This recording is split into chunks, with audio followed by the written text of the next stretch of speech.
بسم اللہ الرحمن الرحیم۔ ہمارے سسٹم کی جو نمایاں خصوصیات ہیں، اس سے پہلے میں چھوٹا سا اگر کچھ ساتھیوں کے اگر متوجہ ہوں تو اس میں تھوڑے سی میری ہیلپ کریں۔ ویسے تو یہاں پہ جتنے افراد یہاں پہ موجود ہیں میکسیمم کو میں جانتا ہوں، ان سب کے اپنے بچے جو وہ اچھے تعلیمی اداروں کے اندر پڑھتے ہیں، جو ویژن کے مطابق ان کی تربیت بھی کر رہے ہوتے ہیں، اور کسی نہ کسی ایسے سوشل سیٹ اپ کے ساتھ بھی ہیں کہ بڑے ایکٹیو ہیں، جو معاشرے میں اچھا رول ادا کرنے والے ہوتے ہیں۔ لیکن عموماً ایک سوال ہے، آپ لوگوں کے جاننے والے کئی اسکولز بھی ہیں، آپ لوگوں کے جاننے والے لوگوں کے بچے بھی مختلف اسکولوں کے اندر پڑھتے ہیں۔ میں خود اسکولوں میں جہاں ٹریننگ کے لیے جاتا ہوں تو یہ سوال میں ٹیچر سے بھی ہمیشہ پوچھتا ہوں کہ چوتھی کلاس کا کوئی بچہ کسی بھی اسکول کا، اسے آپ 1000 روپے کا نوٹ دے کے بھیجیں اور کہیں کہ بازار سے جو ہے آپ فلاں چیزیں لے کے آ جائیں، تو کیا ہم اس بچے پہ اعتماد کر سکتے ہیں کہ وہ یہ کر لے گا؟ آپ لوگوں کا کیا خیال ہے؟ عام جو معاشرے میں جو بچے ہوتے ہیں نہیں کر سکتے۔ اب چوتھی کلاس کا بچہ وہ ہوتا ہے کہ جس نے پری اسکول کی 3 کلاسیں پڑھی ہوئی ہیں اور پھر 1 2 3 4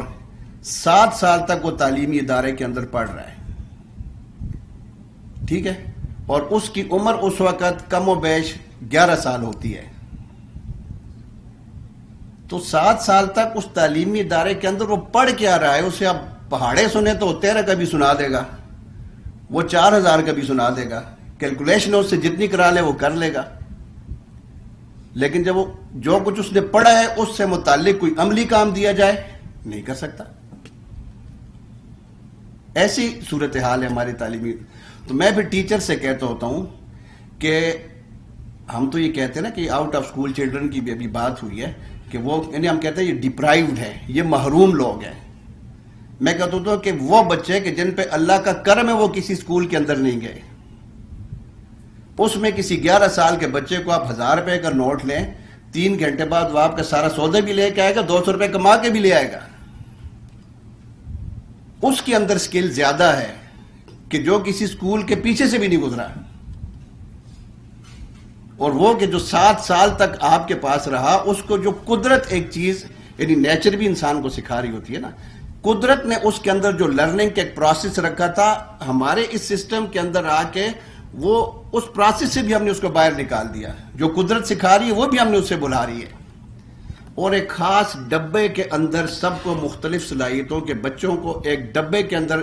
بنا کے ان کی 30 صلاحیتیں ختم کر کے وہ 1-2 جو ہماری ٹارگیٹڈ ہے وہ اسکول انہیں وہ دے کے نکالتے اور وہ آگے جا کے معاشرے کے اندر وہ آ رہا ہوتا ہے۔ میں خود یونیورسٹی میں رہا، یونیورسٹی میں ایف ایس سی کے بعد بچے، جس یونیورسٹی میں تھا وہاں پہ ساری اپلائیڈ سائنسز میڈیکل سائنسز تھی،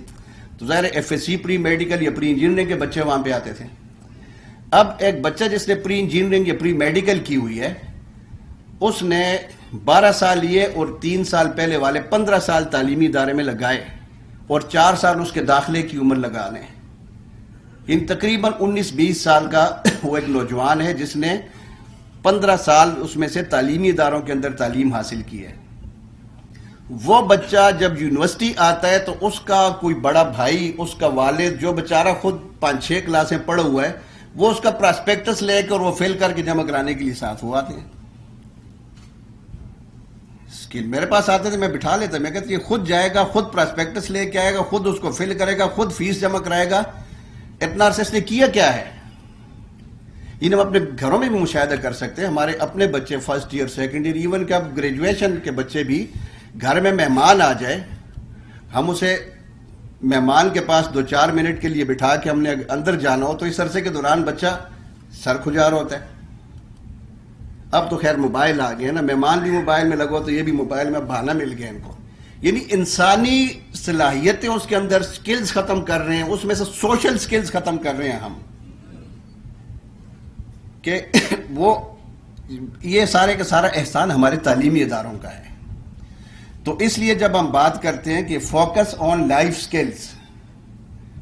کہ ہم انسان کو جو زندگی کی بنیادی اس کے اندر صلاحیتیں ہونا چاہیے نا، ہم یہ بچے کے اندر پیدا نہیں کریں گے، یہ قدرت کر رہی ہوتی ہے، ہم انہیں مرنے سے بچائیں گے کہ جو تعلیمی اداروں میں مر جاتی ہے صلاحیت، ہم اس کو مرنے سے بچائیں گے۔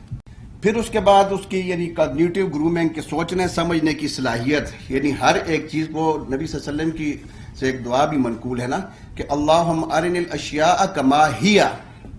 ان چیزوں کی حقیقت کے بارے میں سوچے۔ یہ کوگنیٹو سکل ہوتی ہے کہ جو سامنے نظر آ رہے ہیں وہ سامنے والی چیز کو چھوڑ کے اس سے پیچھے جو محرکات کام کر رہے ہیں اس کے حوالے سے اس کے اندر سوچ پیدا ہو۔ یہ کوگنیٹو گرومنگ ہم بچوں کے اندر پیدا کرنے کی کوشش کریں گے۔